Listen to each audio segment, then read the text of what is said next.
Bab 141. Cabang Zaitun. Berikutnya adalah sketsa kedua Yu Feng tentang memancing ikan seberat 60 pon lebih. Gambaran intens seorang pria yang bertarung sengit dengan ikan begitu memikat sehingga bahkan mereka yang tidak tahu apapun tentang memancing pun merasakan gelombang kegembiraan saat menontonnya.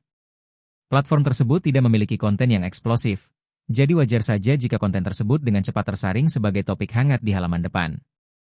Drama pahlawan nelayan Yu Feng yang asli di atas panggung adalah yang terakhir.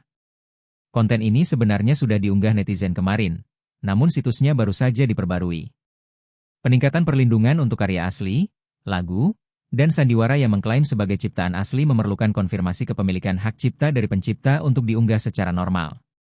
Akibatnya, orang yang mengunggahnya lebih awal hanya mendapat sedikit manfaat darinya. Setelah Yu Feng mengonfirmasi hak ciptanya atas lagu tersebut, versi langsung dari Fishing Hero juga menjadi karya yang laris di halaman depan situs web tersebut. Halaman depan seluruh situs web hanya sebesar itu, dan tempat rekomendasi besar dan kecil jumlahnya kurang dari 20. Namun, Yu Feng, dengan usahanya sendiri, berhasil menduduki 3 di antaranya, yang menunjukkan besarnya dampak yang ia buat. Orang pertama yang menangkap inti gosip adalah si pemecah kaki, saudara kaki. Saat Yu Ying muncul di acara temu penggemar offline Yu Feng untuk memancing, Brother Lake menerima kiriman dari pemirsa. Ini adalah berita yang sangat mengejutkan, jauh lebih sensasional daripada interaksi sebelumnya antara keduanya. Sekarang dengan bernyanyi di atas panggung dan bergabung dalam memancing, pasti ada sesuatu yang terjadi. Tanpa mempertimbangkan hubungan sebenarnya, menyebarkan rumor saja sudah cukup dengan bukti-bukti yang ada. Mengikuti jejak 3 karya Yu Feng yang masuk daftar terpopuler, sketsa gosip Brother Lake yang beralasan dan menggugah imajinasi baru saja dimuat dan dengan cepat menyebar luas. Yu Ying muncul di acara temu penggemar memancing offline Yu Feng, dugaan asmara terbongkar. Itu masih merupakan gaya berita utama khas Brother Lake, dengan kata kunci yang menarik perhatian dan memicu imajinasi. Meskipun membaca seluruh bagiannya, tidak ada yang terlalu dibuat-buat, membawa seni gosip ke puncaknya. Dengan 3 topik hangat yang telah menempatkan Yu Feng di pusat perhatian, dorongan ekstra dari Brother Lake memicu serangkaian reaksi kimia. Siapa Yu Feng? Bukankah Yu Ying dikenal tidak pernah menghadiri jumpa penggemar secara offline? Masyarakat pemakan melon menyebarkan berita tersebut, dan popularitas topik tersebut meroket dalam sekejap. Tokoh media sosial Brother Lake selalu menjadi indikator popularitas platform tersebut. Postingannya segera menarik perhatian banyak eksekutif tingkat tinggi dari serikat selebriti internet. Yu Feng, yang tadinya tidak mencolok, segera masuk radar mereka. Sekitar pukul 3 sore, Yu Feng sedang santai mengikat kail pancing di toko ketika telepon genggamnya tiba-tiba berdering. Itu panggilan dari ibu kota. Yu Feng meliriknya dan sedikit mengernyit. Dia tampaknya tidak mempunyai teman di ibu kota. Mungkinkah itu panggilan iklan yang mengganggu lagi? Pada momen krusial menyelesaikan garis pemimpin, Yu Feng dengan santai menggeser untuk menolak panggilan. Namun tidak lama kemudian, telepon berdering lagi, masih menunjukkan nomor yang sama. Yu Feng menggantungkan tali pemimpin di papan dan dengan santai menjawab panggilan. Halo, bolehkah saya bertanya siapa yang menelepon? Halo, apakah saya berbicara dengan Tuan Yu Feng? Saya Xiao Mei, pengintai dari Imperial Map Guild. Maaf atas gangguannya. Saya mungkin akan meluangkan waktu Anda beberapa menit. Begini, serikat kami sangat optimis terhadap perkembangan Anda di Seafood Life, dan kami ingin mengundang Anda untuk bergabung dengan serikat kami. Bolehkah aku tahu apakah kamu punya niat untuk bergabung? Suara di telepon itu manis, dan gadis itu langsung ke intinya, mengundang Yu Feng untuk bergabung dengan guild mereka. Serikat Peta Kekaisaran? Apa itu? Apa keuntungan bergabung dengan guildmu? Yu Feng belum pernah mendengar tentang Imperial Map Guild sebelumnya, dan sama sekali tidak tahu apa itu. Tidak mengherankan Yu Feng tidak tahu, serikat selebriti internet seperti itu biasanya beroperasi di balik layar, bertanggung jawab untuk menetaskan, mengelola, dan mempromosikan selebriti internet. Karena Yu Feng bukan bagian dari lingkaran ini, tentu saja dia kurang berpengalaman dalam bidang ini. Persekutuan Peta Kekaisaran kami adalah perusahaan profesional yang menetaskan dan mengoperasikan selebritas web. Kami memiliki hubungan yang baik dengan semua platform selebriti internet utama, dan kami memiliki banyak sumber daya promosi yang dapat membantu Anda memperluas pengaruh, meningkatkan visibilitas, dan memaksimalkan penghasilan Anda. Banyak selebritis internet terkenal yang Anda lihat dari menandatangani kontrak dengan kami. Contohnya, Zha Zai dan Ye Ziju, yang sekarang cukup populer, adalah artis di bawah serikat kita. Yu Feng akhirnya mengerti. Serikat selebriti web itu seperti agen bakat di industri hiburan, sebuah organisasi yang mempromosikan artis demi keuntungan finansial. Oh, begitu? Tapi aku tidak tertarik bergabung dengan guild saat ini, kata Yu Feng, cepat-cepat memutuskan untuk menolak tawaran itu. Bagi penyiar internet rata-rata, kesempatan ini mungkin merupakan mimpi yang menjadi kenyataan. Gadis di telepon itu tidak salah. Bergabung dengan sebuah serikat pasti menawarkan lebih banyak keuntungan daripada melakukannya sendiri. Namun dengan sistem yang dimilikinya, Yu Feng dapat mengakses sumber daya dan peluang yang diinginkan orang lain tanpa biaya apapun. Jadi mengapa dia harus bergabung dengan serikat? Mungkin aku tidak menjelaskannya dengan cukup menyeluruh. Ini bukan hanya tentang mengundang Anda untuk bergabung untuk promosi. Perusahaan kami sangat optimis terhadap masa depan Tuan Yu. Jika Anda bersedia menandatangani kontrak dengan kami dapat menawarkan biaya penandatanganan minimal 1 juta selama 3 tahun sebagai tambahan dari promosi tersebut. 1 juta selama 3 tahun, itu sekitar 333.000 setahun. Bagi Yu Feng, itu memang jumlah uang yang menggiurkan. Sudah hampir 2 bulan sejak Yu Feng mengambil alih toko alat pancing, dan sekarang dia hanya memiliki tabungan kurang dari 40.000. Termasuk pendapatan hadiah yang belum ditarik dari platform, paling banyak, kekayaan bersihnya hanya sekitar 70 hingga 80.000. Sebagian besarnya berasal dari pertemuan memancing offline baru-baru ini yang menciptakan kehebohan, pesta belanja oleh para pendukung setianya di ruang siaran langsung. Sekarang yang harus dilakukannya hanyalah mengangguk dan menandatangani kontrak, dan dia bisa langsung menjadi jutawan. Di mana lagi kesempatan seperti ini dapat ditemukan? Yu Feng, yang belum pernah melihat uang sebanyak itu seumur hidupnya, sempat tergoda untuk langsung menyetujuinya. Gulp, Yu Feng menelan ludah dengan susah payah, pikirannya terlibat dalam pertimbangan yang intens. Sosok hitam kecil dan sosok putih kecil tengah berdebat sengit di dalam kepala Yu Feng. Sosok berkulit hitam itu berargumen bahwa perusahaan selebriti internet besar itu memiliki banyak sumber daya, jauh lebih unggul daripada usaha kerasnya sendiri. Dan di atas semua itu, ada biaya penandatanganan yang menarik, itu adalah kemenangan yang pasti. Namun, sosok putih mempertimbangkan lebih banyak faktor. Serikat selebriti web bukanlah badan amal, pebisnis mengejar keuntungan dan tidak akan terlibat dalam usaha yang merugi. Tanpa kejelasan mengenai seluk-beluk yang terlibat, jika dia gegabah menyetujuinya, dia mungkin akan menandatangani kontrak yang penuh jebakan, membatasi setiap gerakannya, dan kehilangan kebebasannya dalam prosesnya. Tak satupun ide yang berhasil. Jadi setelah sekitar 30 detik merenung, Yu Feng menghela napas dan berkata, biaya penandatanganannya memang menggiurkan, tapi aku belum bisa memutuskan sekarang. Biarkan aku memikirkannya dulu, dan aku akan menghubungimu nanti jika aku berubah pikiran. Setelah mengatakan itu, pihak lain tidak memaksa lebih jauh, dengan sopan meninggalkan pesan untuk menghubunginya keesokan harinya, dan menutup telepon. Merasa tidak yakin, Yu Feng mempertimbangkan pilihannya dan kemudian mengeluarkan ponselnya untuk menelepon Yu Ying. Bab 142. Kisah di balik serikat selebritas internet. Kediaman Yu Ying kota ajaib. Sudah 2 hari sejak dia kembali, dan sahabatnya Su Cheng, setelah belajar keras dan lembur, telah mengejar jadwal proyek perusahaan. Sedangkan untuk Yu Ying, dia mempunyai lebih banyak waktu luang dan hanya perlu mengejar jadwal kelas postur pribadi yang diundur. Saat ini, keduanya baru saja selesai makan siang dan sedang bersantai di sofa sambil menonton sinetron. Cheng Zi, apakah kamu melihatnya? Feng Feng saya sedang sangat populer saat ini. Pagi ini, 3 karyanya menduduki puncak halaman tren pada saat yang sama. Saya diam-diam memeriksa akunnya dengan alt saya, dan dalam waktu sesingkat itu, dia mendapatkan ribuan pengikut lagi. Yu Ying itu berkata demikian sambil mencubit buah ceri besar di antara jari-jarinya, sambil makan dan berbicara. Ya, Feng Feng MU sungguh menakjubkan. Aku benar-benar sudah selesai denganmu. Semenjak kami kembali, keadaannya selalu seperti ini tanpa henti. Gadis mana yang bertingkah seperti kamu? Lagi pula, Anda adalah selebriti internet besar dengan puluhan juta penggemar. Di mana keberanianmu dan harga dirimu? Biarkan saya katakan, seorang penjilat tidak akan mendapatkan apapun, itu adalah kebenaran universal. Su Cheng sangat tidak puas dengan perilaku Yu Ying itu akhir-akhir ini. Beruntung baginya bahwa Su Cheng telah dengan sabar menyeretnya, dan bahwa Yu Feng agak lambat dalam memahami dan tidak sehalus serigala kecil lainnya, atau orang yang lebih terampil pasti sudah menangkap Yu Ying itu, tubuh dan jiwanya. HMPH, kau hanya iri karena Feng Fengku luar biasa. Yu Ying itu cemberut, Kecanggihannya membuat Su Cheng merasa bahkan ceri impor pun kehilangan rasanya. Di tengah-tengah pertengkaran mereka, telepon Yuing itu mulai berdering. SSST. Feng Feng menelepon. Begitu Yuing itu melihat ID penelepon, ia langsung menjadi sedikit bersemangat, berusaha memberi isyarat agar diam sebelum menjawab panggilan. Halo. Dasar penjahat besar, kok kamu punya banyak waktu luang hari ini untuk meneleponku?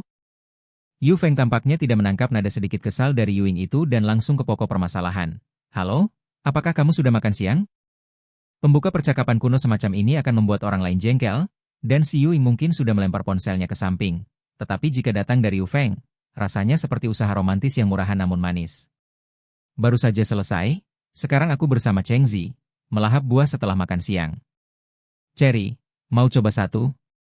Yah, kita terpisah ribuan mil. Aku akan melewatkan cerinya. Saya punya situasi yang ingin saya diskusikan dengan Anda dan ingin mendengar pendapat Anda. Mendengar idolanya membutuhkannya, perhatian Yuing itu pun menajam. Silakan, ada apa? Saya baru saja mendapat telepon dari seseorang di Imperial Map Guild, dan mereka ingin mengundang saya untuk bergabung. Saya tidak begitu paham seluk-beluknya, jadi saya menelepon untuk bertanya. Yu Feng menjelaskan situasinya dengan singkat. Sudah tanda tangan? Mendengar nama Imperial Map Guild saja sudah membuat bulu kuduk Yuing itu merinding. Tidak heran Yuing itu gugup. Meskipun dia sekarang adalah agen bebas tanpa kontrak perusahaan, itu tidak berarti dia tidak pernah berurusan dengan serikat dan perusahaan tersebut.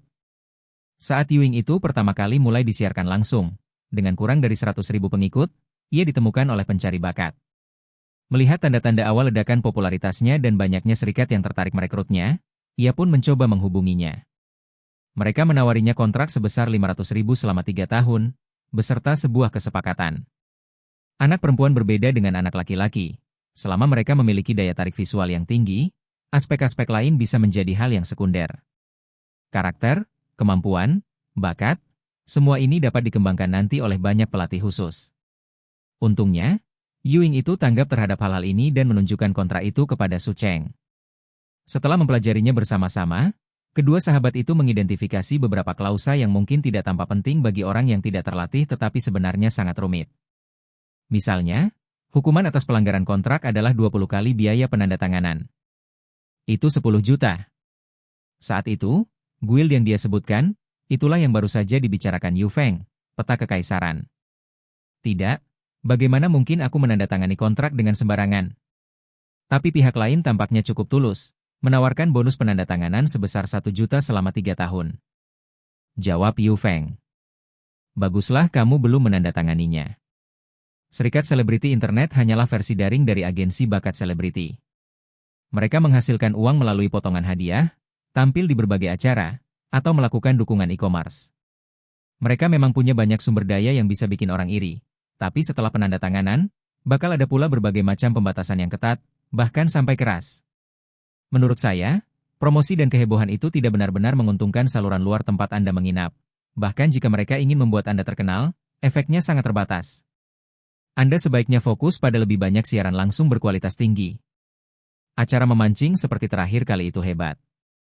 Mengenai biaya penandatanganan, jika Anda benar-benar membutuhkan uang, itu cerita lain, tetapi selain itu, lebih baik jangan tergoda. Wall berasal dari domba, agen bakat tidak akan menjalankan bisnis dengan kerugian, dan serikat mengambil keuntungan besar. Ambil saja Yezipik, yang sekarang cukup populer dan bergabung dengan Imperial Map Guild yang Anda sebutkan, misalnya. Setelah dipotong biaya platform, serikat mengambil setengah dari pendapatan hadiahnya. Artinya, untuk setiap 100 penghasilannya, dia hanya bisa menyimpan sedikit di atas 20%. Ketika berbicara mengenai bidang keahliannya, Yuing terus mengoceh, memberitahu Yu Feng banyak hal praktis yang diketahuinya. Jelas sangat khawatir, takut Yu Feng akan menandatangani sesuatu di saat yang panas. Jika memang begitu, maka itu sama sekali tidak terdengar menarik. Aku bukan tipe orang yang suka terlalu banyak batasan. Yu Feng langsung kehilangan minat. Apakah kamu sedang kekurangan uang akhir-akhir ini? Jika kamu mengalami kesulitan keuangan, aku bisa memikirkan cara untuk membantu. Yu Ying mengambil kesempatan itu untuk bertanya. Tidak, aku tidak butuh banyak uang, tapi siapa yang akan mengeluh kalau punya lebih? Bagi seseorang seperti Anda, yang memiliki konten berkualitas tinggi dan merek yang unik, Saya rasa tidak perlu menandatangani kontrak dengan perusahaan manapun. Saya contoh terbaiknya. Sekarang, banyak streamer di level saya yang pendapatan realnya bahkan tidak sampai 1/10 dari pendapatan saya. Kamu benar-benar harus berhati-hati.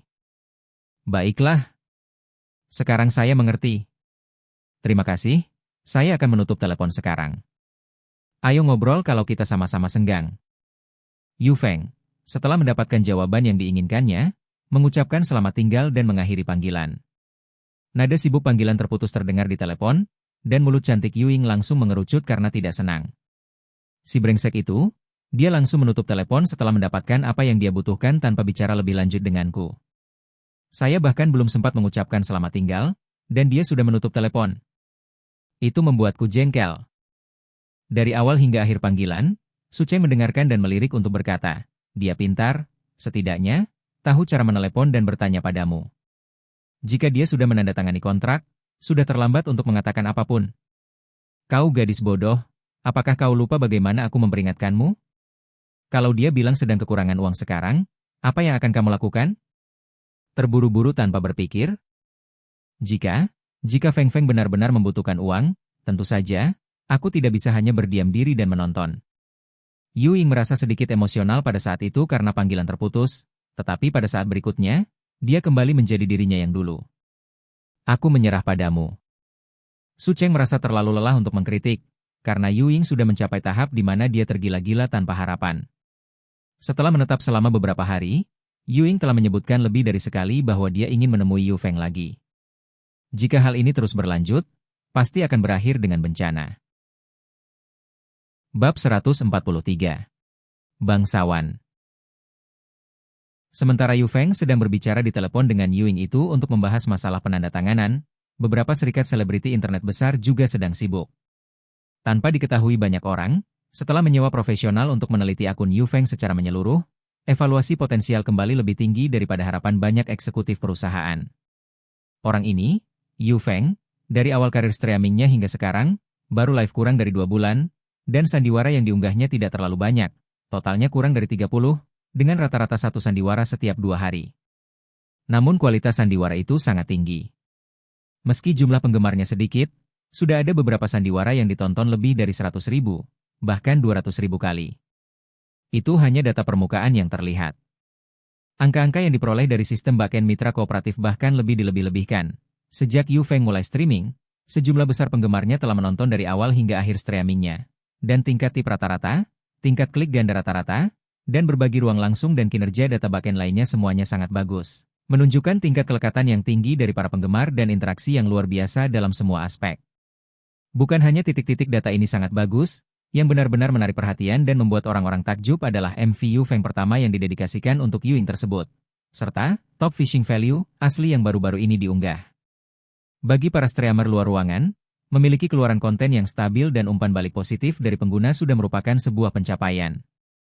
Namun Yu Feng juga seorang pembuat konten. Video musiknya ditinjau oleh para profesional dan dianggap sangat profesional. Top Fishing Value dan lagu Cold Cold yang ia nyanyikan bersama Yu Ying tersebut saat siaran langsung juga dianalisis oleh para spesialis. Keduanya menunjukkan dasar yang kuat. Kepiawaiannya dalam bernyanyi dipadukan dengan parasnya yang tampan membuatnya layak disebut sebagai artis idola. Presiden Huang, Xiaomei baru saja menghubungi Yu Feng dan mengusulkan niat penandatanganan awal kami. Dia tampak agak tertarik, tetapi sangat rasional, mengatakan bahwa dia perlu memikirkannya. Xiaomei sudah membuat janji untuk menghubunginya besok. Apa tawaran yang kau berikan padanya? Huang Kaiwei, berpakaian seperti elit bisnis, bertanya hampir tanpa emosi. 3 tahun untuk 1 juta. Berdasarkan statusnya saat ini, tawaran ini sudah cukup tinggi. Saya cukup optimis dengan streamer ini. Saat ini, guild kami belum memiliki streamer luar ruangan yang menonjol. Jika Anda bernegosiasi besok, naikkan menjadi 2 juta. Evaluasi nilai bisnis dari tim penilai sangat tinggi, jangan berhemat untuk uang sekecil ini. Dimengerti?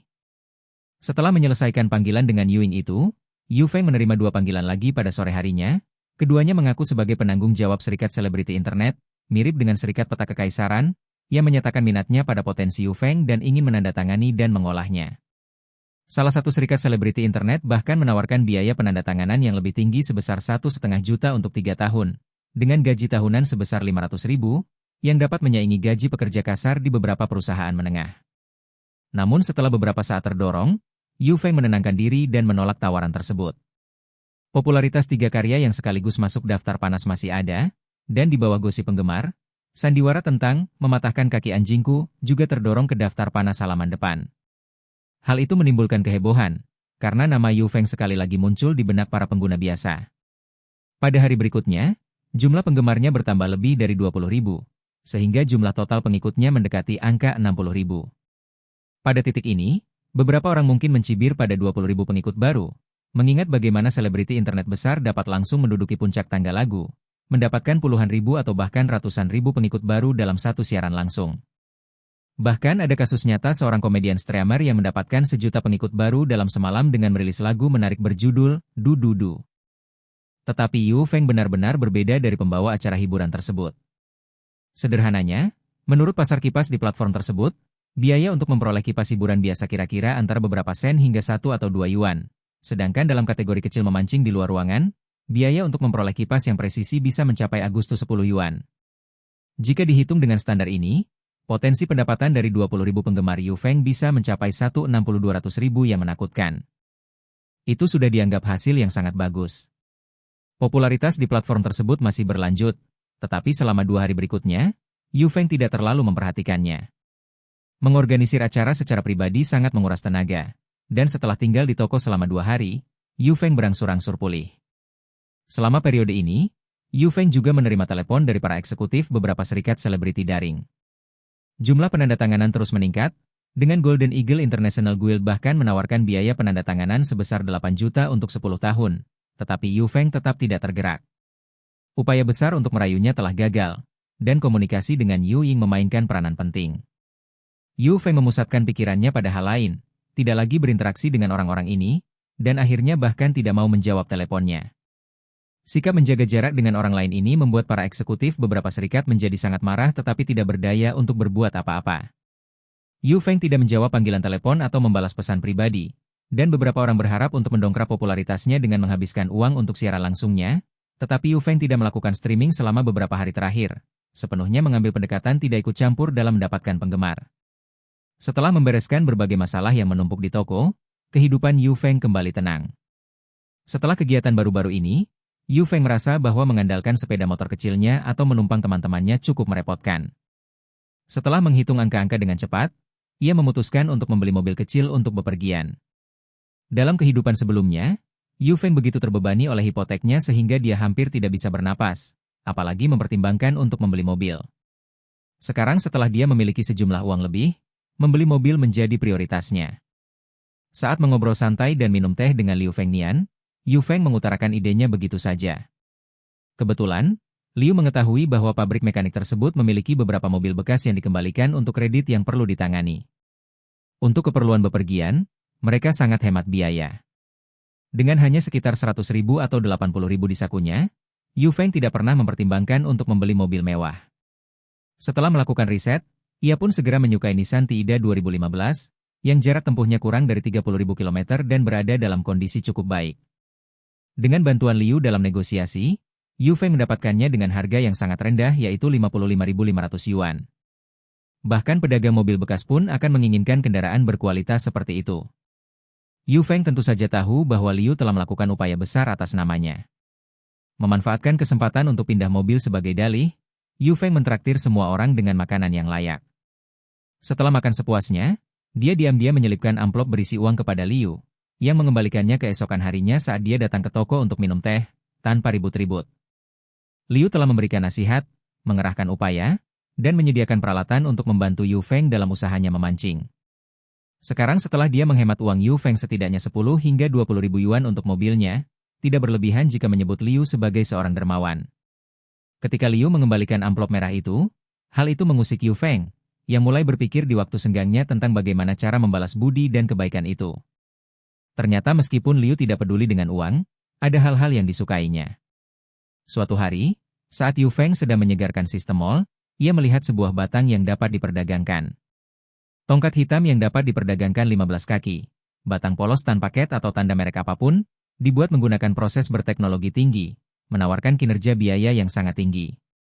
Kekakuan standar 8H, berat material standar 115 gram, nilai aman untuk memancing di permukaan, 2,4 kg, nilai terbaik untuk memancing di permukaan 3 kg. Harga mal, 18.888 poin. Bab 144. Batang material. Yufeng telah membuka tokonya sendiri dan cukup familiar dengan spesifikasi batang pancing. Meskipun tampilan batang ini tidak terlalu menarik, datanya benar-benar mengesankan, jauh melampaui nilai pancing teratas dan berat sendiri dari merek-merek terkemuka saat itu.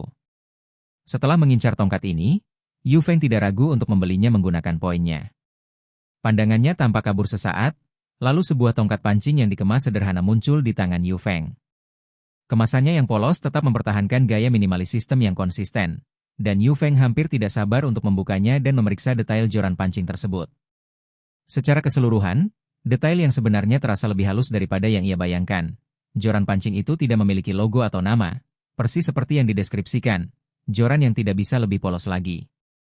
Daya tarik visualnya yang rendah tidak memengaruhi kinerja atau pengerjaannya.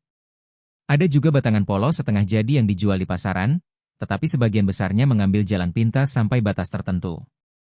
Misalnya, tugas paling sederhana adalah mengamplas kedua ujung setiap bagian batang. Banyak batang polos yang mengabaikan hal ini, sehingga ujung-ujungnya sangat tajam tanpa lengkungan membulat.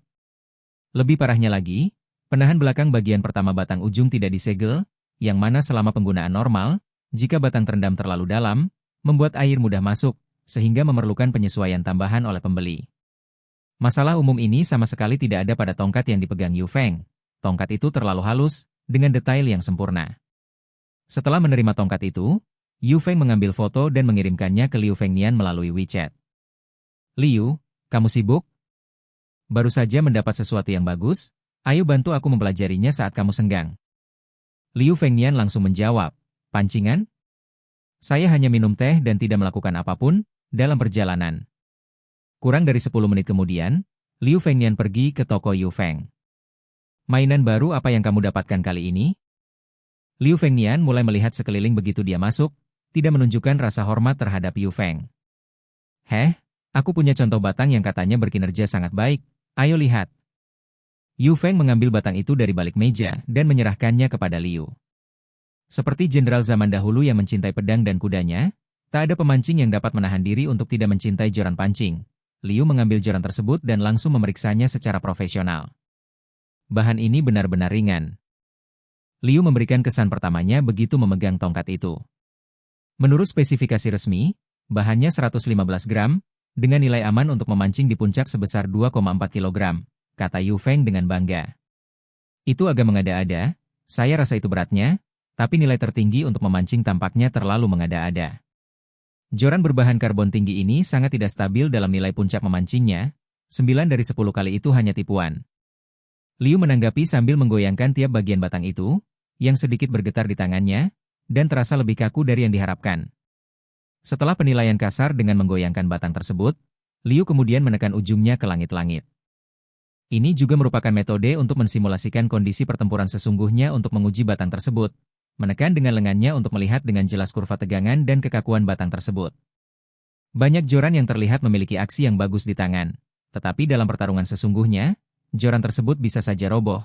Menggunakan metode penekanan langit-langit ini dapat mengungkap banyak hal, dan banyak pemancing berpengalaman suka menguji joran dengan cara ini. Batang itu bekerja dengan sempurna.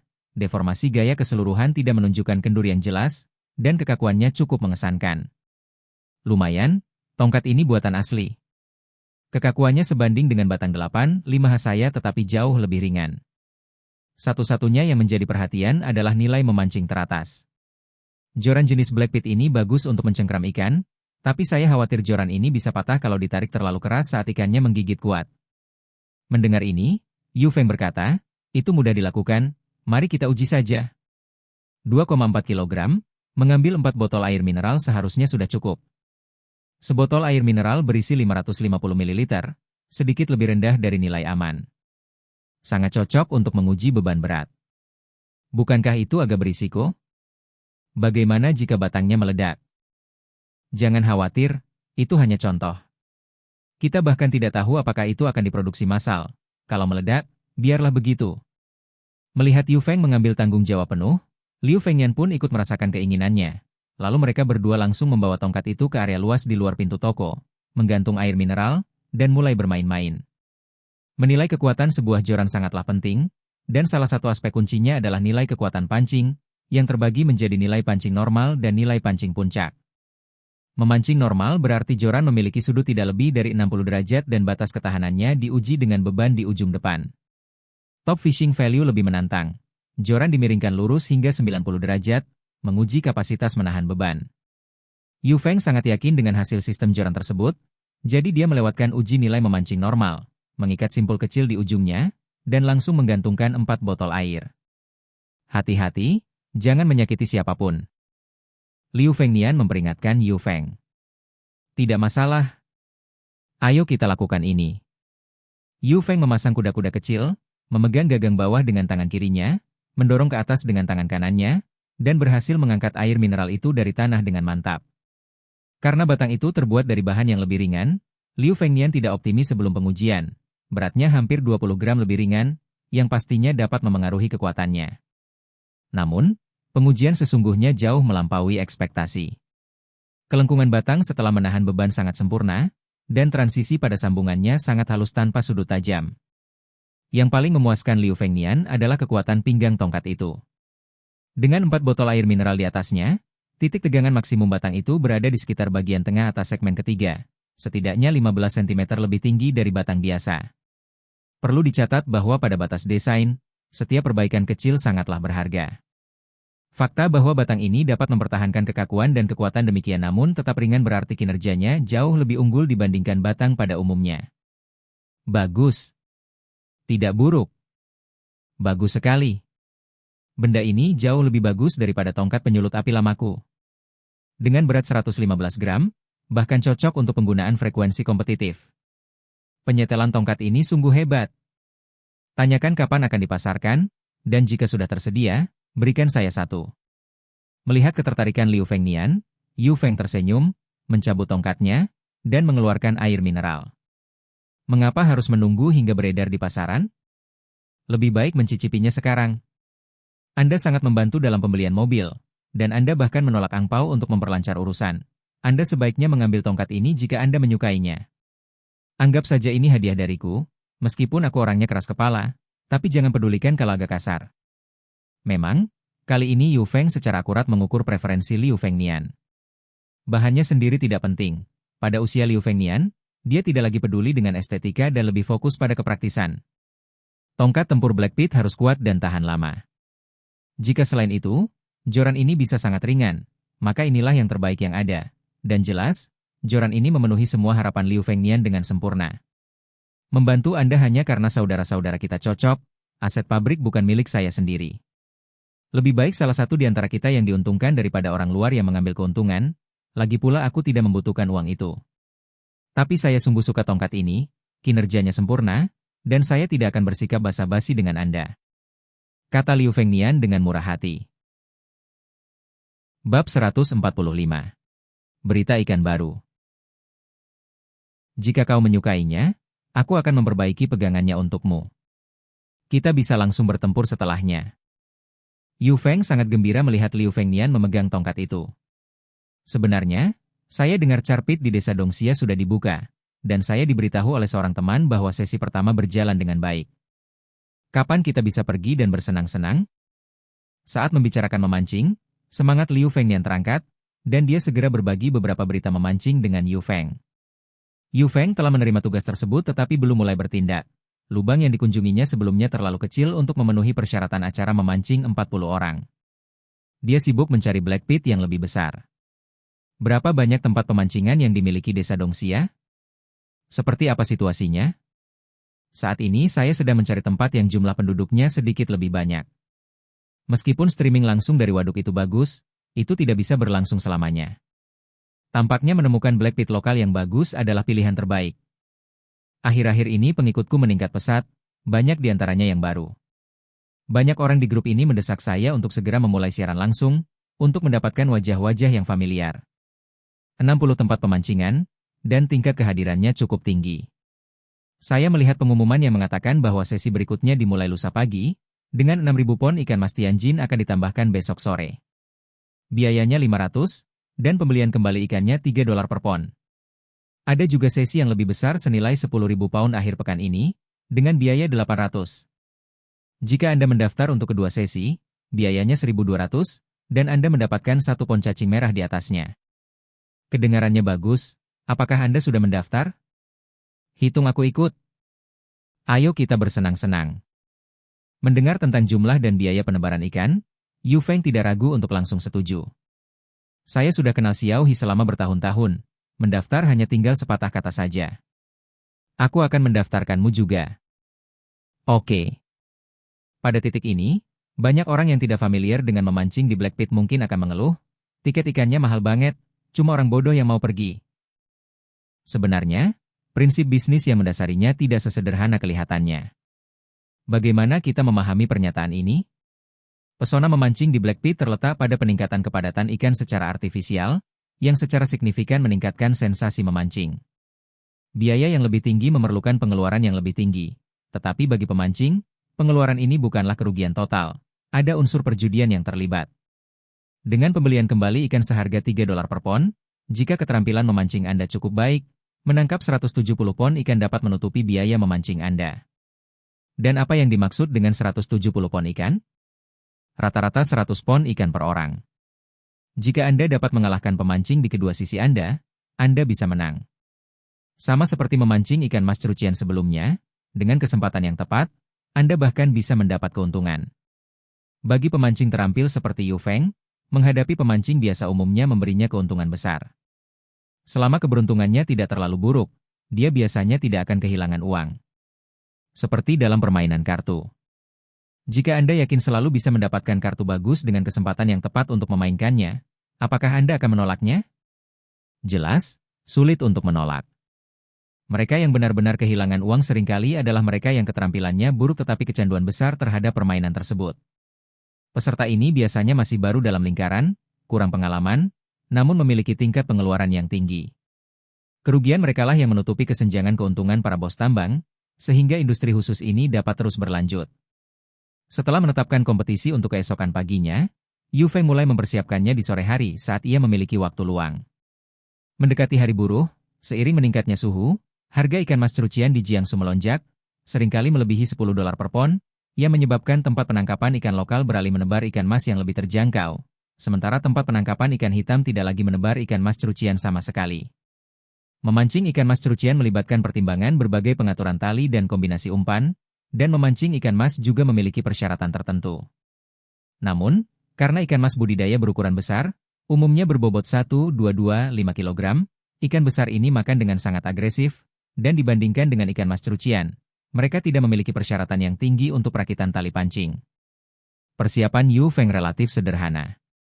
Untuk lubang ikan berdensitas tinggi seperti yang biasa terjadi pada awal musim semi, dengan rata-rata setidaknya 100 pon per orang, ia mulai mempersiapkan dengan tali utama berukuran 1,0. Yu Feng menggunakan tali pancing utama ukuran 1,0 dengan kail Golden Sea Sunset Sharp ukuran 7. Senar ukuran 1,2 dengan kail ikan mas ukuran 8. Ukuran tali 1,5 dengan kail Golden Sea Sunset Sharp ukuran 9. Dalam kondisi penangkapan ikan normal, pengaturan tali seperti itu sudah cukup untuk musim itu. Setelah pengaturan tali pancing siap, tugas utama berikutnya adalah umpan. Toko Yu Feng menjual umpan bubuk kuning biasa, dan dia juga menyediakan beberapa versi yang ditingkatkan seperti badai kuning. Tetapi ketika tiba saatnya memancing, memilih mana yang akan digunakan membuat Yu Feng ragu-ragu. Dalam pandangan sederhana Yu Feng, alangkah hebatnya jika ada produk seperti Wild Fishing Companion yang cocok untuk musim semi. Tetapi setelah mencari di sistem mall, dia tidak dapat menemukan produk seperti itu. Dia menghabiskan 2.000 poin untuk menyegarkan daftar tetapi tetap tidak menemukan apa yang dicarinya, jadi dia harus menyerah untuk sementara. Karena tidak dapat menemukan jalan pintas, Yu Feng hanya dapat mengandalkan keterampilan analisis perilaku ikan yang telah dipelajarinya, serta pengetahuannya tentang mencampur umpan, untuk membuat kombinasi yang tepat berdasarkan penilaiannya. Berbicara tentang menyiapkan umpan untuk ikan mas budidaya tangkapan alam liar, idenya cukup sederhana, masih menggabungkan umpan dasar, umpan serang utama J penguat. Setelah mempelajari rak-rak di tokonya, Yu Feng memutuskan untuk menyiapkan kombinasi yang relatif mahal. 4 pilihan sulit ratas Marukyu, Wilderness, Unrivaled, Tricolor Charp, dan Charp Flag. Ia menggabungkan umpan-umpan tersebut dengan perbandingan 4 bagian ikan mas bendera, 3 bagian ikan mas tak tertandingi, 2 bagian ikan mas 3 warna, dan 1 bagian ikan mas belantara untuk menciptakan umpan kombinasi Marukyu lengkap yang berfungsi sebagai umpan serangan utama. Keunggulan umpan serang utama ini adalah memiliki kandungan alga fermentasi dan protein yang sangat tinggi. Semua bahan yang sangat disukai ikan mas dan telah teruji di pasaran selama bertahun-tahun. Satu-satunya kekurangannya adalah harganya agak mahal. Satu set yang terdiri dari 4 paket asli impor berukuran besar harganya hampir $200. Namun, karena setiap persiapan umpan menggunakan jumlah yang sedikit, Yu Feng menganggapnya terjangkau. Formula ikan mas, basis bubuk kuning pada 50%, umpan kombinasi Marukyu pada 15%, ikan mas Jinlong Little Fatty pada 15%, Super Attraction pada 10%, tepung ringan kepingan salju pada 10%. Ini menghasilkan kombinasi umpan khusus yang dioptimalkan untuk ikan mas budidaya yang ditangkap di alam liar. Setelah menyesuaikan perkiraan kombinasi, Yu Feng mengambil gelas ukur dan mangkuk pencampur untuk menyiapkan umpan dengan ringan, dan persiapannya pun selesai. Sore berikutnya, Wei Liang, Liu Fengnian, dan Qiang Zi, trio besi, tiba di toko kecil Yu Feng lagi. Saudara Feng, cepatlah dan bagikan umpan yang bagus kepada kami. Setelah beberapa waktu, Qiang Zi menjadi sangat akrab dengan Yu Feng. Dia langsung ke pokok permasalahan saat memasuki rumah, sudah yakin akan kemanjuran umpan Yu Feng dari banyak perjalanan memancing bersama sebelumnya. Aku sudah menyiapkan umpan untuk kalian, tapi aku benar-benar tidak bisa menjamin hasilnya kali ini. Airnya dingin di musim semi, dan bahkan saya tidak dapat memprediksi kondisinya dengan tepat. Tidak perlu rendah hati, kamu selalu berkata begitu, tapi hasil tangkapanmu tidak pernah berkurang. Yu Feng dengan santai mengeluarkan 3 paket besar umpan yang telah disiapkan dari balik meja kasir, masing-masing beratnya sedikitnya 3 pon. Orang-orang itu dengan murah hati membantu, dan Yu Feng bukanlah orang yang picik. Dia tidak berencana untuk mengenakan biaya untuk umpan ini, anggap saja ini membantu menguji efek umpan tersebut. Bab 146. Pengingat.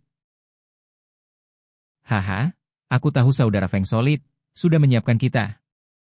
Berapa harganya? Aku akan mengirimimu angpau. Qiang Zi dengan gembira membuka umpan itu untuk memeriksanya. Apa maksudnya bicara soal uang? Ambil saja dan bantu aku menguji keefektifannya. Yu Feng menggelengkan kepalanya dan sama sekali tidak menangkap maksudnya. Liu Fengnian mendongak ke arah Yu Feng dan mengamati umpan itu sejenak sebelum perlahan mulai berbicara. Dalam dunia bisnis, logika macam apa yang ada untuk mengambil stok gratis dari toko yang menjualnya? Ini semua adalah bubuk kuning dan Marukyu, bukan semacam gimmick baru yang perlu diuji, dan harganya tidak murah. Tidak bisa diambil begitu saja tanpa imbalan, paling tidak bayar saja harga pokoknya. Wei Liang juga menyuarakan persetujuannya. Liu benar, bisnis adalah bisnis, bagaimana mungkin kita tidak memungut biaya? Kita harus melindungi ibu kota kita. Mendengar sikap ini, Yu Feng merasa agak tidak nyaman. Meski tidak ada kesalahan dalam logika, Yu Feng merasa bahwa bersikap terlalu perhitungan membuat persahabatan agak tegang. Dalam pemahaman sederhana Yu Feng, teman-temannya telah banyak membantunya, jadi memberikan umpan bukanlah masalah besar. Sebelum Yu Feng sempat membuka mulutnya, Liu Fengnian melanjutkan, berapa harganya? Jika gratis, kami tidak akan menggunakannya. Cepatlah dan jangan berlama-lama. Melihat reaksi Liu, Yu Feng merasa terlalu canggung untuk bersikeras dan dengan santai berkata, 10 yuan per jin, 30 untuk 1 tas. Harga ini sudah mendekati biaya, dan jika Anda benar-benar menghitung secara ketat, Anda bahkan mungkin kehilangan sedikit saja. Mereka buru-buru membayar uangnya dan kemudian membawa umpan itu ke mobil mereka.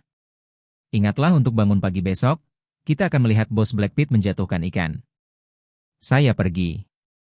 Setelah kunjungan singkat, Liu dan Qiang Zi meninggalkan toko tanpa bertahan lebih lama. Melihat mereka bertiga pergi, Yu Feng merasa makin gelisah tentang kejadian hari itu, merasa tidak habis pikir mengapa kakak Liu bereaksi sekuat itu terhadap sesuatu yang sepele seperti umpan. Namun, kebingungannya tidak berlangsung lama. Kurang dari 1 jam kemudian, Liu Fengnian menelepon Yu Feng. Halo, saudara Liu. Yu Feng menjawab telepon. Apakah nyaman untuk berbicara? Ya, hanya aku di toko.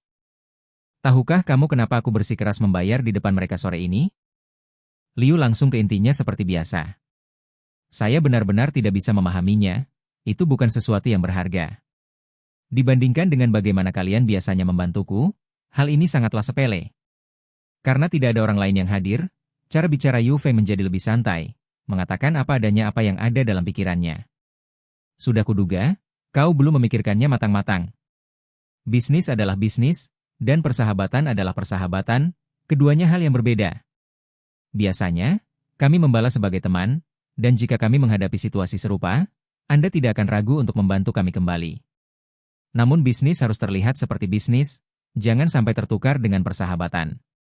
Tidak mengenakan biaya untuk umpan kali ini? Bagaimana kalau lain kali? Masih belum mengisi daya? Bagaimana dengan produk baru berikutnya? Apakah kita mengenakan biaya atau tidak? Bagaimana kita menentukan standar kapan harus mengenakan biaya? Bagaimana perasaan orang lain tentang standar yang ambigu ini? Anda harus menyadari bahwa Anda menjalankan bisnis, bukan badan amal. Bukankah itu agak berlebihan? Aku rasa tidak perlu menjelaskannya sejelas itu, kata Yu Feng lembut. Pepatah lama mengatakan, belas kasihan tidak menjadikan seseorang pemimpin, dan kebenaran tidak menjadikan seseorang memiliki pasukan, ada benarnya. Yang ingin saya ingatkan Anda adalah kebijaksanaan dalam berurusan dengan teman, bukan masalah kecil memberikan umpan. Jika Anda tidak dapat mengelola kebijaksanaan itu dengan baik, hal itu dapat menimbulkan masalah yang tidak dapat dikendalikan di kemudian hari. Lebih baik menetapkan aturan dan prinsip perilaku sejak awal. Sore harinya, aku bersikeras untuk membayar. Qiangzi yang masih muda tidak merasa apa-apa. Tapi kenapa Wei Liang terus saja setuju? Itu karena dia menjalankan bisnisnya sendiri dan tahu prinsip-prinsip yang mendasari hal-hal yang dangkal ini. Jika Anda ingin hubungan bertahan lama, Anda harus mengikuti aturan-aturan ini. Aku mengerti. Yu Feng mengerti maksud perkataan saudara Liu dan mengangguk setuju. Kadang-kadang kamu cerdik, lebih tajam daripada siapapun saat dibutuhkan.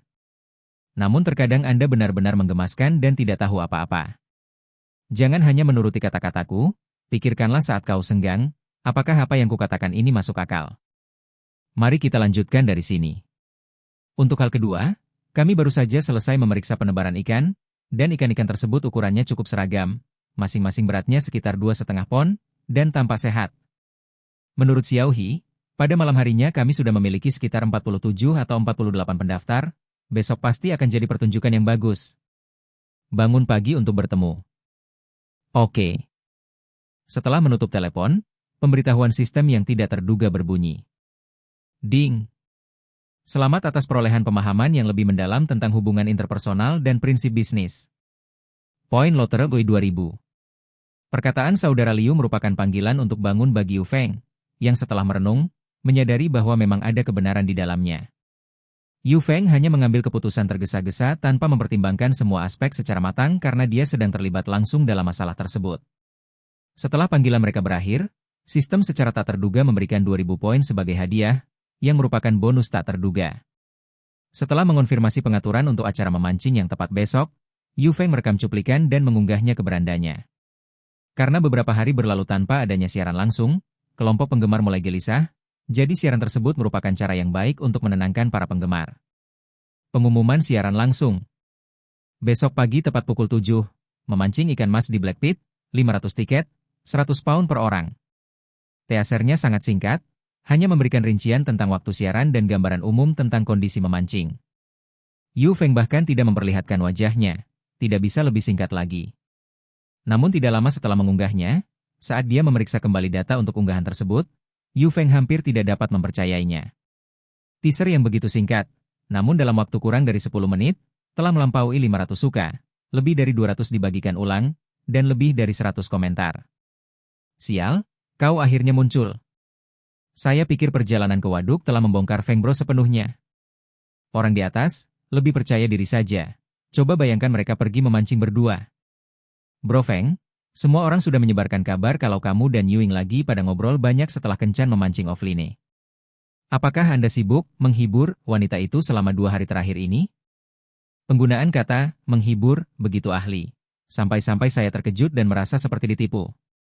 Kita akan tahu besok saat siaran langsungnya dimulai. Jangan muncul setelah berat badanmu turun 3 hari. Itu pasti karena nutrisinya belum mencukupi. Tidak ada tanah yang rusak, yang ada hanya lembu yang mati kelelahan. Feng Bro, jaga kesehatanmu. Saya telah menerima pemberitahuan, Pasukan sejenis sudah bersiap untuk bertempur.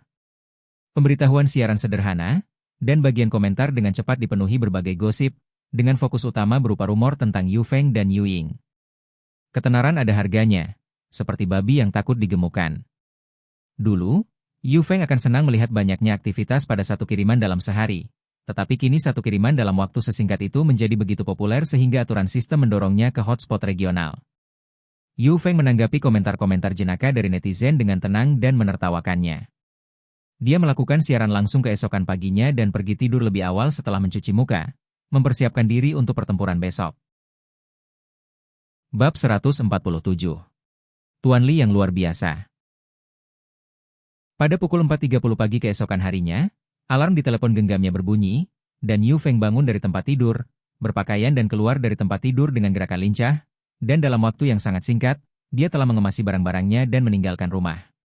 Sekarang setelah dia memiliki mobil kecil, Yu Feng tidak perlu meminta saudara Liu untuk memberinya tumpangan. Dia telah memuat perlengkapan ke dalam mobil malam sebelumnya. Setelah mengunci toko, dia langsung berkendara ke tempat pertemuan. Desa Dongxia berjarak sekitar 20 km dari toko kecil Yu Feng, terletak di sebelah tenggara kota Wei. Itu adalah kolam komersial yang disebut Black Pit, terletak di desa perkotaan dekat pusat kota. Sehari sebelumnya, saat berbincang dengan Liu Tua, dia mengetahui darinya bahwa bos tambang He Wenlong telah menjalankan tambang itu selama 5 tahun. Tempat ini telah berkembang dari tempat pemancingan sederhana yang mematok harga 30 hingga 50 yuan sehari untuk satu tongkat pancing menjadi salah satu kolam komersial paling standar di kota Wei. Sang bos dikenal sebagai orang yang saleh, dan reputasinya sangat baik. Yu Feng melaju ke jalan raya nasional yang menuju ke kota, dan di pinggir jalan, 3 mobil dengan lampu hazard menyala terparkir di sana. Yu Feng melirik dan melihat bahwa itu adalah kendaraan saudara Liu dan yang lainnya. Akan tetapi, tidak ada seorang pun di dalam mobil itu. Sambil melihat ke sekeliling pinggir jalan, ia melihat 3 pria kekar sedang sarapan di sebuah warung. Setelah parkir, Yu Feng bergegas mendekat. "Makanlah, aku punya stik goreng tepung dan puding kedelai," seru Liu Fengnian pada Yu Feng, yang menyadari bahwa setengah dari puding kedelai di hadapan Liu sudah habis. "Apakah kita punya cukup waktu?" "Saya belum pernah ke sana dan tidak tahu apa yang diharapkan," kata Yu Feng sambil duduk, pikirannya masih tertuju pada memancing dan merasa agak ragu.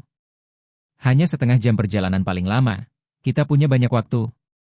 "Makan dulu, Anda selalu bisa memesan lebih banyak.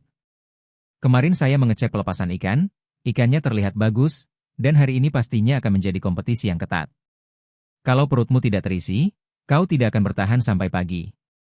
Karena masih ada waktu, Yu Feng pun tak tinggal diam dan mulai makan dengan lahap.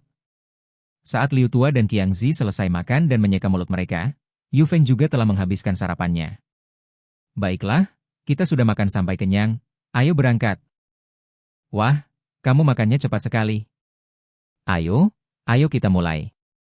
Keempat mobil itu mulai melaju dan langsung menuju ke tempat pemancingan desa Dongxia. 25 menit kemudian, konva kecil itu mencapai tujuannya. Itu adalah lubang standar berorientasi timur-barat yang dibangun di dalam desa perkotaan. Permukaan kerasnya lumayan, meskipun retakan terlihat jelas pada semen di sekitar tepian air di beberapa tempat, yang menunjukkan bahwa lubang tersebut telah digunakan selama beberapa waktu. Ketika Yu Feng tiba di tempat pemancingan, waktu itu baru menunjukkan pukul 5.20 pagi, saat banyak pemancing sedang berdatangan. Tempat pemancingan itu memiliki area khusus untuk parkir, tetapi sekarang sudah hampir penuh. Para pemancing yang datang agak terlambat terpaksa memarkir mobilnya di sepanjang pinggir jalan di luar lokasi pemancingan, dan disinilah Yu Feng beserta rombongan juga harus parkir. Bahkan sebelum keluar dari mobilnya, Yu Feng melihat bos tempat pemancingan sedang mengatur parkir di pintu masuk. He Wenlong berusia 30-an, tingginya 176 cm, dengan potongan rambut buzz cut standar, wajah persegi, mata besar, alis tebal, dan meskipun suhu pagi hari dingin, ia hanya mengenakan tank top dan celana kamuflase, tampak sangat rapi dan cakap. Setelah parkir, Yu Feng membongkar kotak pancingnya dan perlengkapan lainnya, lalu menarik kotak joran ke tempat tersebut. Tidak seperti tempat pemancingan lain yang pernah dikunjungi Yu Feng, tempat pemancingan ini tidak memperbolehkan masuk sebelum kegiatan memancing dimulai. Pelampung perlengkapan pancing memiliki kolam kecil yang telah ditentukan, dan setelah penarikan selesai, semua orang diizinkan masuk untuk mulai memancing sekaligus, dengan aturan yang jauh lebih ketat daripada sebelumnya.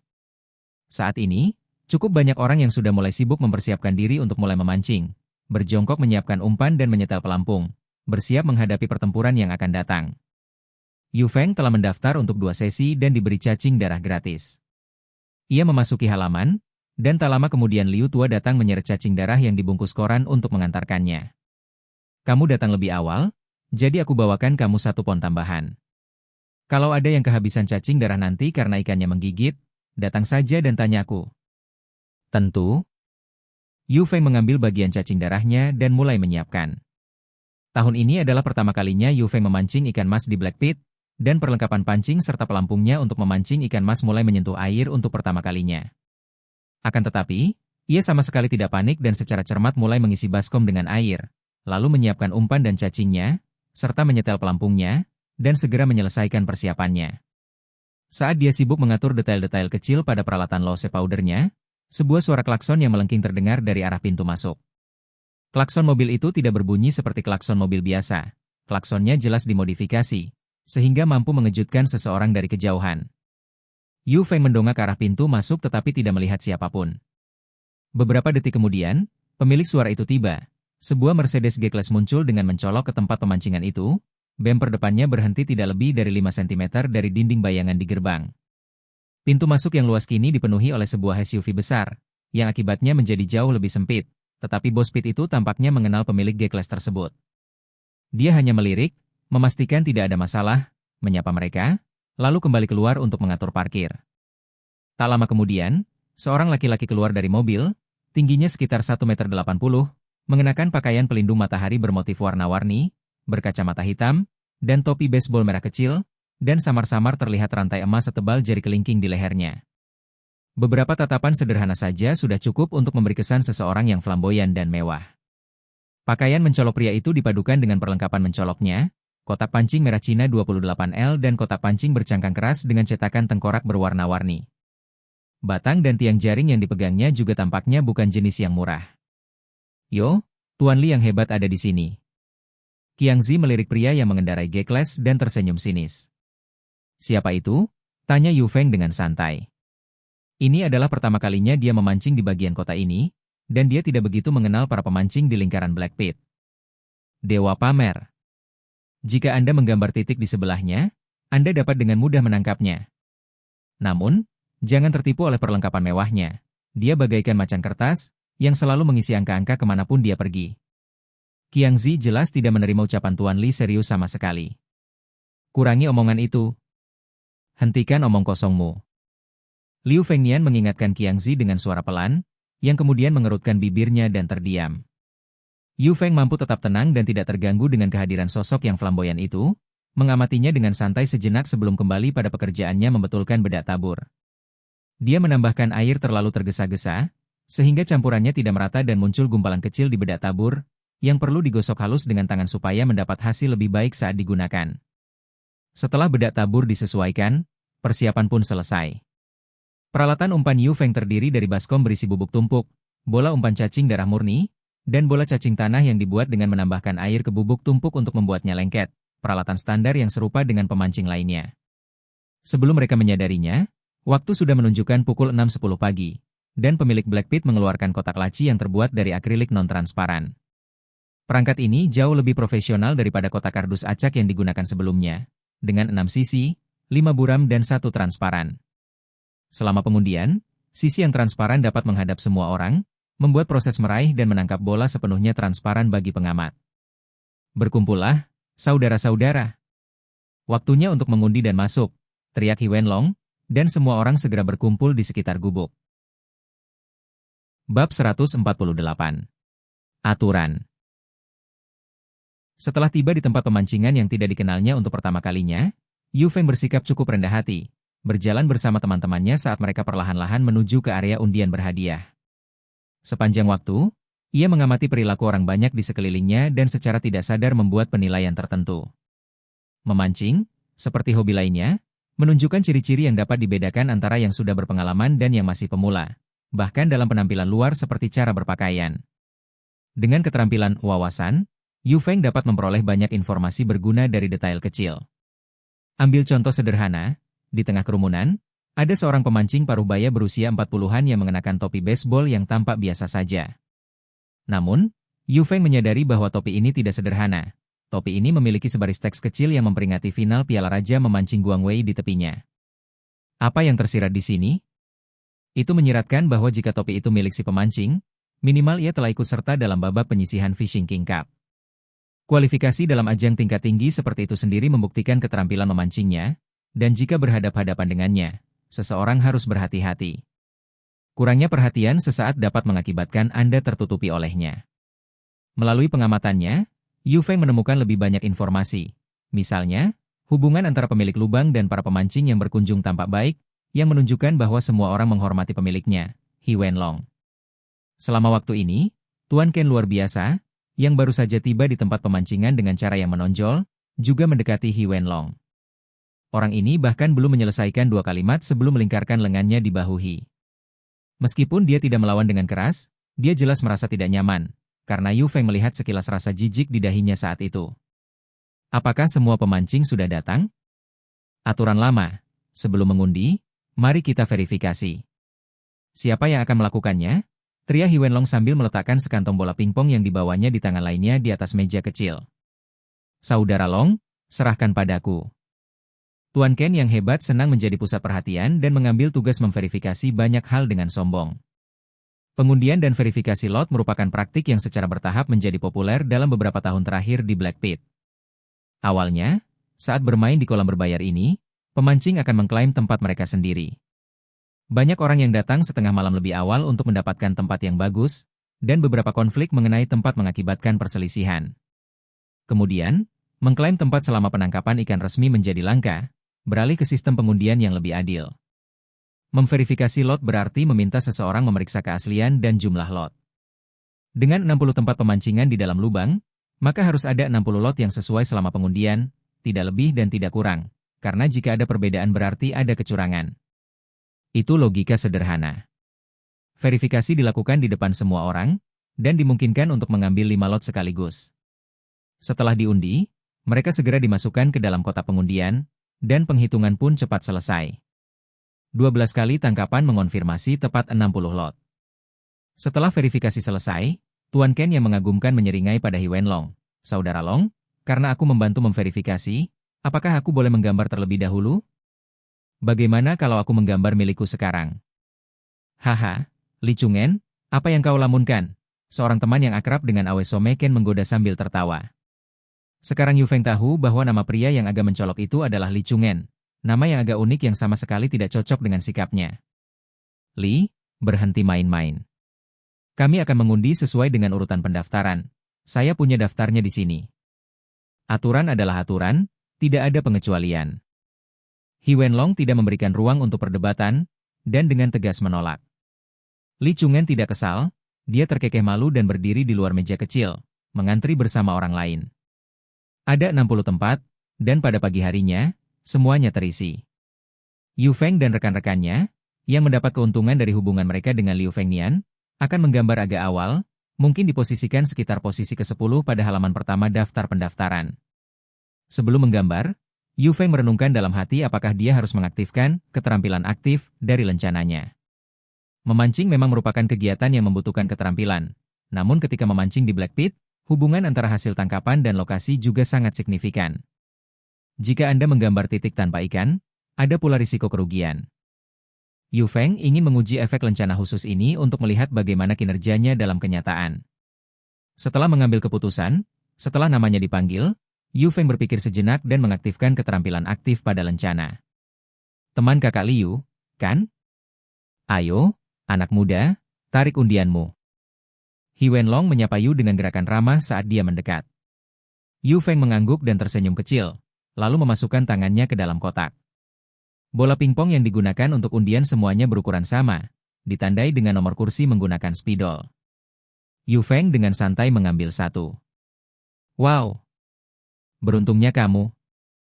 Tidak. 30, posisi tepi yang besar. Seru He Wenlong setelah melihat nomor tersebut dan menuliskan nomor kursi di sebelah nama Yu Feng pada formulir pendaftaran. Brengsek. Satu sisi yang lebih kecil. Teman-teman, simpan satu untukku. Para pemancing yang mengantre untuk mendapatkan undian mengeluh ketika mendengar bahwa satu spot di tepian yang besar telah diambil. Dalam suatu kompetisi, Hanya ada 4 posisi keunggulan besar yang tersedia. Jika satu sudah diundi, maka akan berkurang satu lagi bagi yang mengikutinya. Itulah sebabnya semua orang ingin berada di urutan paling awal dalam undian. Tak lama kemudian, Liu Fengnian dan teman-temannya juga selesai menggambar. Liu Tua mendapat 18, Qiangzi 22, dan Wei Liang 37. Keempat lelaki itu telah menarik perahu, dan 3 diantaranya berusia di bawah 30 tahun, yang merupakan tepi selatan tempat pemancingan ikan, membelakangi matahari, posisi yang bagus untuk mengamati pelampung, yang cukup beruntung. Yu Feng, yang mendapat titik tepi besar, secara tidak sengaja telah mengacak-acak angka beberapa kali dengan tangan kanannya selama pengundian sebelum akhirnya meraih bola. Dia tidak merasakan sesuatu yang khusus, tetapi dia tahu bahwa itu pasti karena keberuntungan yang sedang berlaku. Ke-60 peserta telah selesai mengundi pada pukul 6.30, dan He Wenlong berjalan ke gerbang yang terkunci dan membukanya. Sebelum memberi jalan, sang bos berteriak lagi. "Terima kasih, saudara-saudara, atas kedatangannya. Aturan lama yang sama, memancing dimulai pukul 7. Setelah Anda masuk, Anda dapat mempersiapkan apapun yang terkait dengan memulai umpan, menyetel pelampung, dan sebagainya. Baiklah, tapi tidak diperbolehkan memberi makan atau membawa umpan dalam bentuk apapun. Setelah memancing dimulai, dengan sengaja menargetkan area makan orang lain juga tidak diperbolehkan. Daerah penangkapan ikan sedang diawasi. Saya juga akan memantau dengan ketat. Kalau aku temukan seseorang melanggar peraturan, aku tidak peduli siapa orangnya. Kau keluar. Kita semua punya reputasi yang harus dijaga. Jangan sampai tercoreng. Jangan bawa teri kotor dari tempat lain ke tempat pemancingan kita." Sang bos mengatur tempat pemancingan itu dengan tangan yang tegas, menegaskan kembali peraturan di depan semua orang sebelum membuka gerbang. Dengan cara ini, jika seseorang menimbulkan masalah, mereka tidak dapat menggunakan ketidaktahuan akan aturan sebagai alasan, sehingga mencegah banyak perselisihan. "Saudara He, cepat buka gerbangnya, kita semua pemancing tua di sini. Semua orang tahu aturan di lubang itu." Teriak seseorang yang akrab dengan He Wenlong dari samping. Si kecil menyeringai, "Satu hal terakhir. Kami jamin minimal 60% peserta berhasil menangkap ikan, atau uang pendaftaran akan kami kembalikan. Ayo mulai ikutan." Bab 149. Tanpa syarat. Setelah membuka pintu, sekelompok orang yang membawa kotak pancing mereka dengan cepat menemukan tempat mereka. Posisi memancing Yu Feng adalah yang paling mudah ditemukan, titik ke-30 yang besar di tepi, terletak di sudut barat daya lubang. Dari pintu masuk, ia hanya perlu berjalan sampai ujung, ke posisi tepi selatan. Bos dia memiliki banyak pengalaman dalam membuka tambang, dan waktu dijadwalkan dengan baik untuk semua orang. Bahkan mereka yang datang terlambat pun masih punya waktu setengah jam untuk persiapan setelah masuk sebelum pemancingan resmi dimulai, jadi semua orang cukup santai, dengan santai mulai memeriksa pelampung mereka, mengatur perlengkapan mereka, dan membuat persiapan akhir sebelum memancing. Di sana, ketika Yu Feng tengah menyetel sasaran apungnya dengan tongkat pancingnya, sekilas dari sudut matanya, dia melihat sosok berwarna-warni tengah menyeret perlengkapannya dan berjalan santai ke arahnya. Melihat Tuan Li berjalan di jalan ini, Yu Feng merasakan sakit di hatinya. Mungkinkah ini benar-benar suatu kebetulan? Memang, hanya itu saja. Mayoritas pemancing di posisi lain telah menetap, dan hanya posisi ke-29 di sebelah Yu Feng yang masih kosong. Dalam momen kebingungannya, Li Chungen tiba di posisi pemancingan yang berdekatan, meletakkan kotak pancingnya, dan segera mulai bekerja. Dari kejauhan, orang ini tampak agak sok, tetapi jika dilihat dari dekat, tindakan dan gerakannya tampak agak ceroboh. Li Chungen dengan santai memegang joran pancing, jaring, dan dudukan joran di tangannya.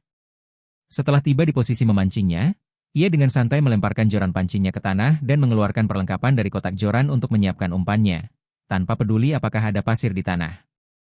Yu Feng telah selesai menyetel pelampungnya dan menyiapkan umpannya. Setelah semua persiapan selesai, ia pun menimba air di wadah pembuka umpan yang paling kecil dengan cara membungkuk di pinggir lubang pancing, dengan maksud untuk mencuci tangannya selama memancing. Setelah menciduk air, Yu Feng mencoba suhu airnya. Agak dingin.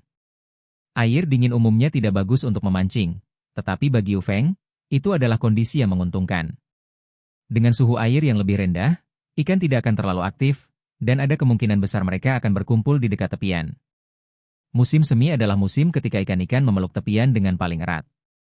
Dengan pemikiran ini, Yu Feng sengaja berdiri untuk mengaktifkan keterampilan pemilihan posisi memancing menengah dan melirik sekilas ke tempat memancing di sekitarnya. Sesuai teorinya, bintik-bintik di dekat air tidak tampak abu-abu, sedangkan bintik-bintik yang lebih dekat ke tengah tampak kurang padat, memperlihatkan warna abu-abu yang menunjukkan sedikit atau tidak ada ikan sama sekali. Saat cuaca panas, ikan lebih aktif, sehingga posisi tengah lebih baik, tetapi saat cuaca dingin, yang terjadi adalah sebaliknya, sudut-sudut jelas jauh lebih baik daripada posisi tengah. Yu Feng tidak dapat menahan diri untuk bertanya-tanya tentang tingkat keterampilan orang di sebelahnya ini, yang memiliki perlengkapan yang cukup canggih, akan sangat disayangkan jika dia akhirnya mengambil ikan milik Yu Feng. Semburat kekhawatiran muncul di hati Yu Feng. Kekhawatiran itu tidak berlangsung lama. Setelah dengan sabar mengamati penampilan Li Chungen dalam membuka umpan selama beberapa saat, Yu Feng mulai merasa tenang. Keterampilan memancing orang ini tidak istimewa. Seorang pemancing ahli menunjukkan dirinya dengan satu gerakan. Biasanya, saat memancing ikan mas hidup, semua orang pada dasarnya menggunakan umpan bubuk kuning. Ada pengetahuan umum tentang persiapan umpan jenis ini, kondisi umpan memerlukan rasio air yang tepat. Bila bubuk kuning dicampur dengan terlalu banyak air, maka akan menjadi terlalu lengket dan tidak dapat tercampur. Bila terlalu sedikit air, akan menjadi terlalu kering, sehingga sulit untuk diaplikasikan pada umpan. Selama persiapan, Anda harus terus-menerus mengaduk umpan secara merata sehingga tersebar dan hancur secara efektif saat digunakan. Namun Li Chungen bahkan tidak menggunakan gelas ukur untuk menyiapkan umpannya. Dia hanya mengeluarkan mangkuk pembuka umpan besar dari kotak pancingnya dan menuangkan sedikitnya 3 pon bubuk kuning kering. Menggunakan 3 pon bubuk kuning bukanlah hal yang keterlaluan untuk ajang kompetisi kecil seperti ini, tetapi Yu Feng mengerutkan kening melihat langkah Li Chungen selanjutnya. Dia membuka kotak pancingnya, mengeluarkan sejumlah botol dan stoples, dan tanpa alasan apapun, membanting sedikitnya 7 atau 8 jenis ramuan yang berbeda, masing-masing dengan aroma yang unik, ke dalam tepi mangkuk di sebelah bubuk kuning. Menggunakan ramuan dalam memancing memang bisa efektif sampai batas tertentu, tetapi efektivitas kecanduan yang tidak metodis seperti itu dipertanyakan, dan bau yang tercampur berbau agak aneh. Setelah itu, ia menambahkan air ke dalam campuran tersebut dengan baskom air. Disinilah, Yu Feng menyadari kekurangan yang signifikan dalam kemampuannya membuka umpan. Anda tidak memerlukan gelas ukur untuk memancing dengan lose powder. Banyak master memancing dapat melakukannya dengan mudah, dan begitu pula Yu Feng jika dia tidak terburu-buru. Namun dengan metode Li Chungen, dia sama sekali tidak tahu apa-apa. Yu Feng memperkirakan dengan matanya sendiri bahwa lawannya jelas telah menambahkan terlalu banyak air dan mengaduknya dengan ceroboh. Seperti yang diduga, karena terlalu banyak air, umpan menempel di tangannya, dan perbandingan airnya mencapai sedikitnya 1:05. Menambahkan terlalu banyak air saat pembukaan umpan dapat diperbaiki dengan menambahkan umpan bubuk kering secara perlahan untuk menyesuaikan kembali rasio air. Tetapi Li Chungen, yang tidak punya rasa terukur, menuangkan bubuk kering dari kantong, dan begitu saja, ia menambahkan terlalu banyak. Kini masalahnya benar-benar muncul. Karena terlalu banyak air, ia menambahkan bubuk kuning, dan karena terlalu banyak bubuk kuning, airnya pun tidak cukup. Setelah diaduk-aduk beberapa saat, takaran airnya masih kurang, dan membentuk umpan dengan tangannya memerlukan tenaga yang besar. Paling banter, rasio air yang bisa ia kelola adalah 0,3. Setelah 2 kali gagal memperbaikinya, Li Chungen akhirnya belajar dari kesalahannya pada percobaan ketiga. Dia menuangkan air ke dalam mangkuk beberapa kali dengan tangannya, mengaduknya dengan sabar selama beberapa saat, dan akhirnya, umpannya bisa digunakan. Memang benar umpannya bisa digunakan, tetapi ia telah mengubah setengah mangkuk menjadi mangkuk penuh, dan berbagai obat yang diencerkan dengan air tercampur jadi satu, mengeluarkan bau aneh yang tak terlukiskan. Dengan level pembukaan umpan seperti itu, paling banyak ia akan mendapat skor 50 poin, bahkan tidak akan lolos. Setelah menunggu sedikit lebih lama, Yu Feng melirik waktu. Ada 10 menit tersisa sebelum waktu memancing dimulai, dan sudah waktunya baginya untuk memulai siaran langsung. Jadi, Yu Feng mengeluarkan drone dari kotak rod holder miliknya, mengaktifkannya, dan menghubungkannya ke siaran langsung. Dalam sekejap mata, drone itu melayang sekitar 1 meter di belakang Yu Feng. Setelah mengirimkan pemberitahuan siaran pada malam sebelumnya, segera setelah siaran dimulai, sedikitnya beberapa ratus pemirsa membanjiri ruang langsung. Baris depan. Saya di sini juga.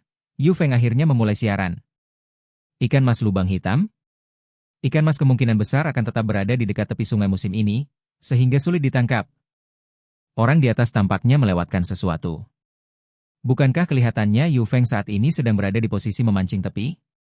Ejo 1, Yu Feng berdiri hari ini, pengaturan tempat memancing ini sangat jelas.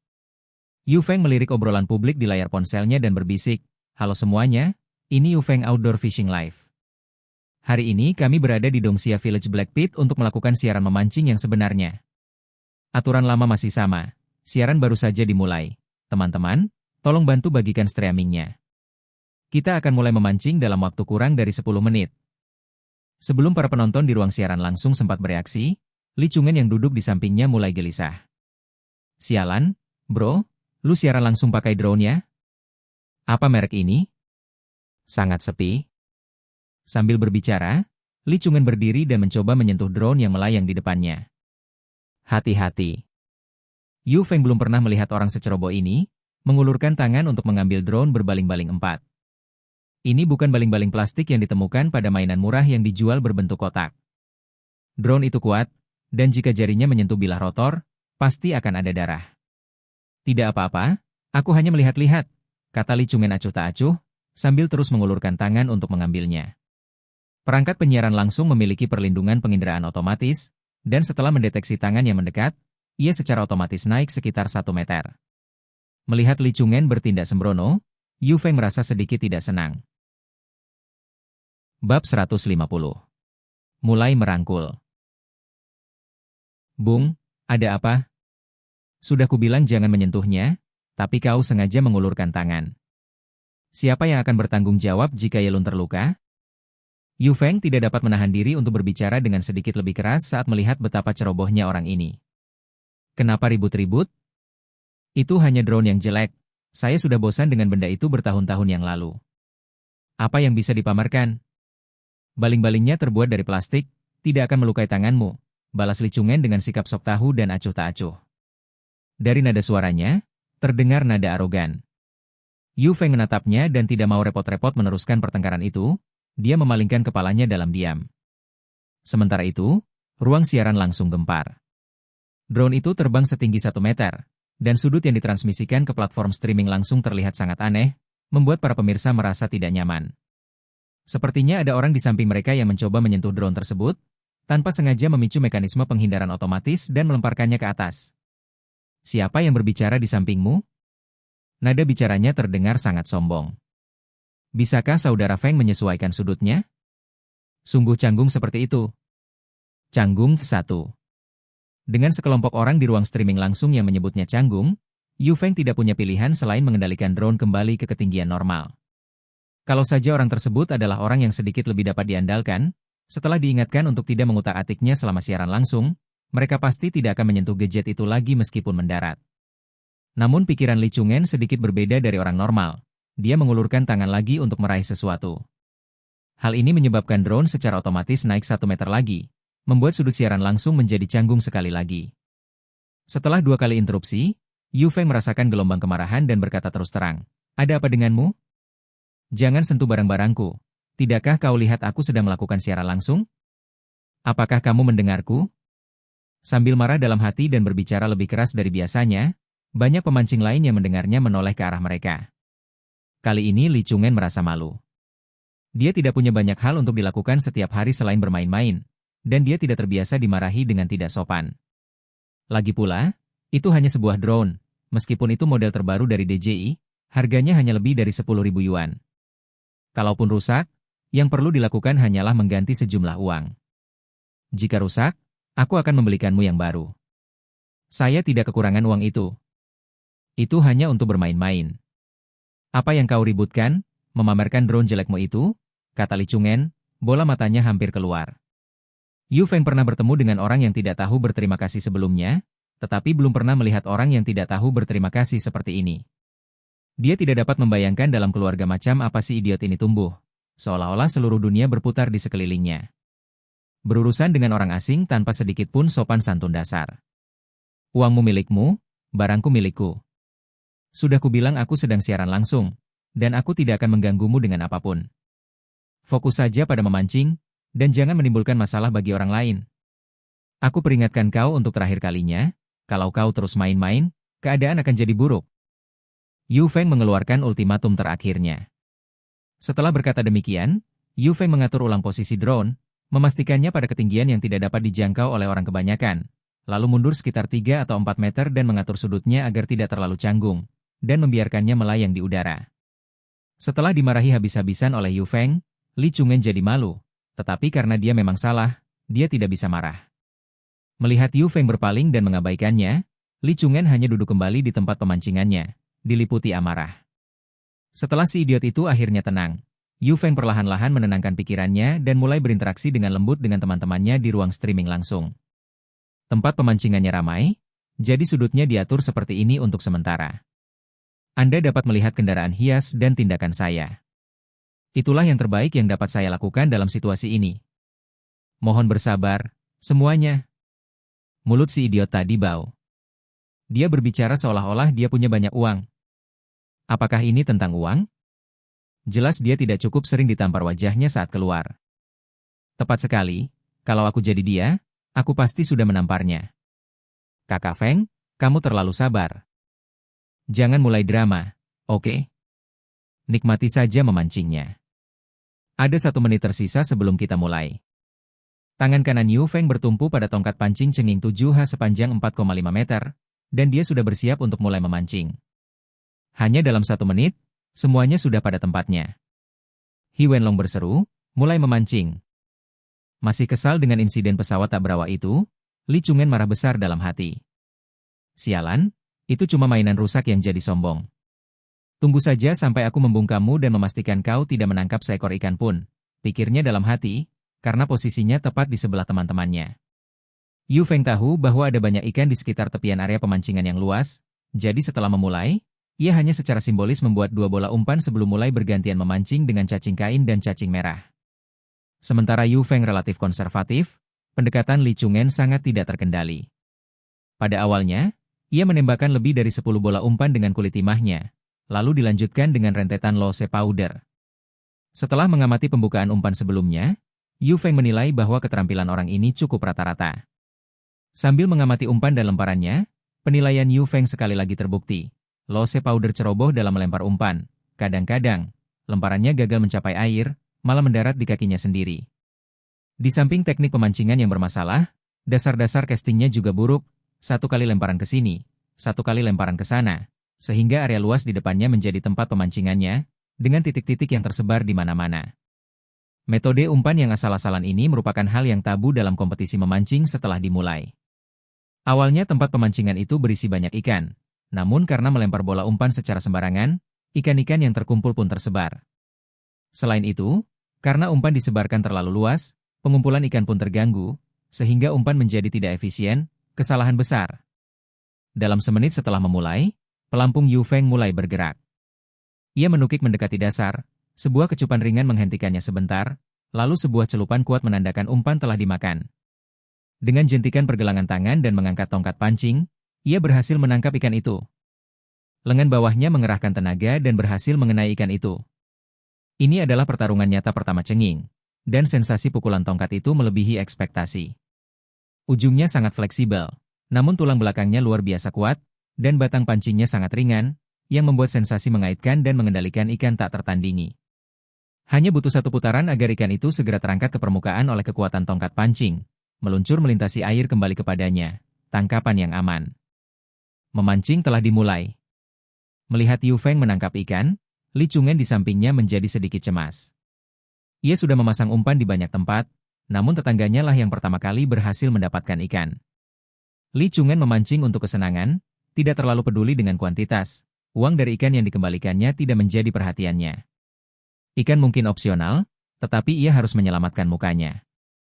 Biasanya Li Chungen tidak begitu tekun memancing, tetapi hari ini ia sengaja menambah frekuensinya.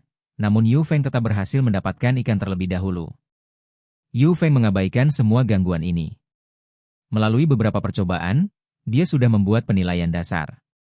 Pertama, ada ikan di sekitar tempat pemancingan, dan banyak sekali. Kedua, ikan ini memiliki nafsu makan yang besar, menyerang secara agresif, dan tertarik pada lose powder. Dengan mempertimbangkan kedua hal tersebut, strategi penangkapan ikan selanjutnya menjadi jelas. Kalau di tempat pemancingan tidak kekurangan ikan, tidak perlu asal umpan, asal mengikuti lose powder saja sudah cukup. Gigitan yang baik menunjukkan aktivitas yang tinggi, menunjukkan bahwa frekuensi yang sedikit lebih cepat dapat membuat ikan lebih agresif. Pada musim semi, ikan memiliki nafsu makan yang lebih kecil, Jadi memberi umpan dalam jumlah besar secara membabi buta belum tentu efektif. Sebaliknya, seperti Yu Feng, yang memiliki pemahaman yang baik tentang perilaku ikan dan meresponsnya dengan tepat, lebih rasional dan efektif.